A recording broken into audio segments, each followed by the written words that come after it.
Welcome back to Mass Appeal. We are back in the kitchen with Tanya Hart. Now that we've made over your pantry, we're going to make a healthy dessert. We're making coconut lemon date bars. Yes, good job. Now, I know. It's a mouthful. It's a name. Now, dates have a, they get a bad rap, I think. People don't like them, but these bars, you're telling me, they taste pretty good. Yeah, they're really, really good. And the thing is, you can adjust it so it's sweeter if your taste is sweeter.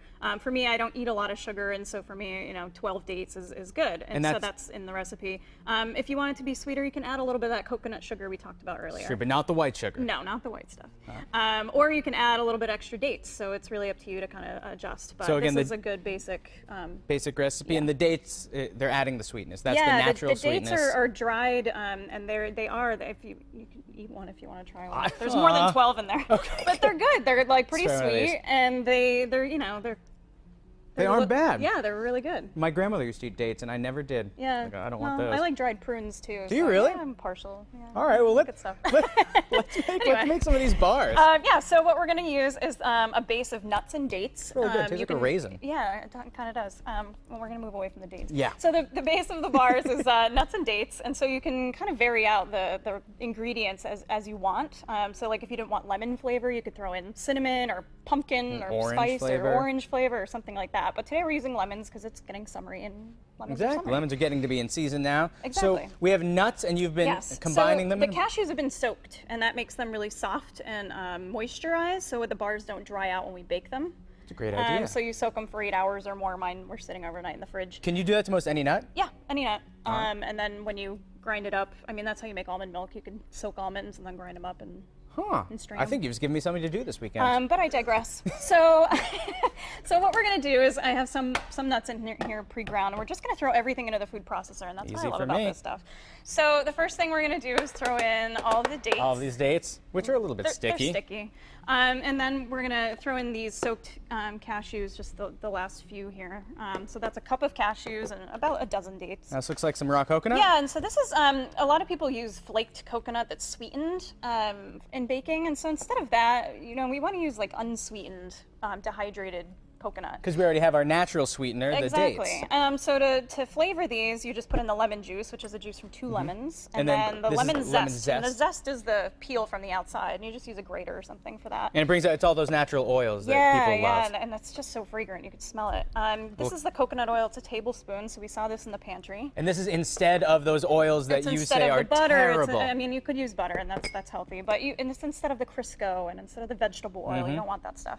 This is the coconut flour that we saw in the pantry too. Okay. So if you smell it, it smells sweet and a little bit like coconut. It's really, really good. It smells great. I know. It's really, really good on fish. If you want to bread fish. I'm becoming into coconut recently. I have never been a fan, and I can't get enough. I'm getting turned on to coconut these days. Me too. And now these nuts. That is chia seeds. Chia seeds. Yeah, We've done chia seeds.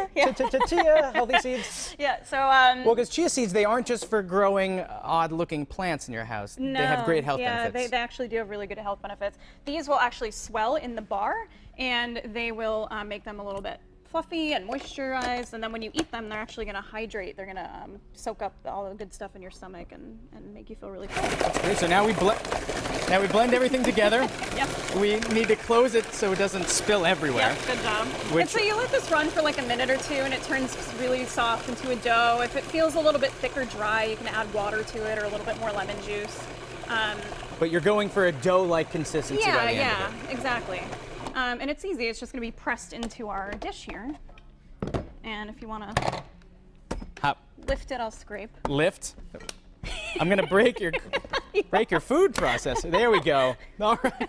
It's my best friend, so I know how to work with it, but that's okay. Oh. And, if you get a little on the counter, you just throw it in there. Just make sure you have a clean counter to start with, and you'll be good to go.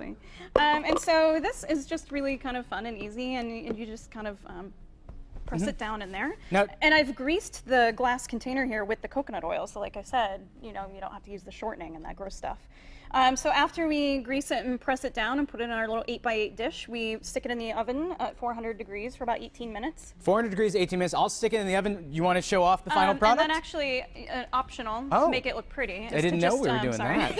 Jazzing it up a little bit. It's just to sprinkle a little bit of the coconut on top, because then it browns up really nice. So then we have the finished product, which has the toasted coconut on top. And so it makes about a dozen little squares, or it makes about 6 bar size. And for presentation, is that some orange peel on top? Oh, well, it's lemon. Lemon peel. So they're lemon bars. Lemon zest gives them a ton. That makes logical sense. I would think you'd have some left over. Thank you so much for stopping by today. These look tasty. And if you want a copy of this recipe, just visit us online, mymassappeal.com.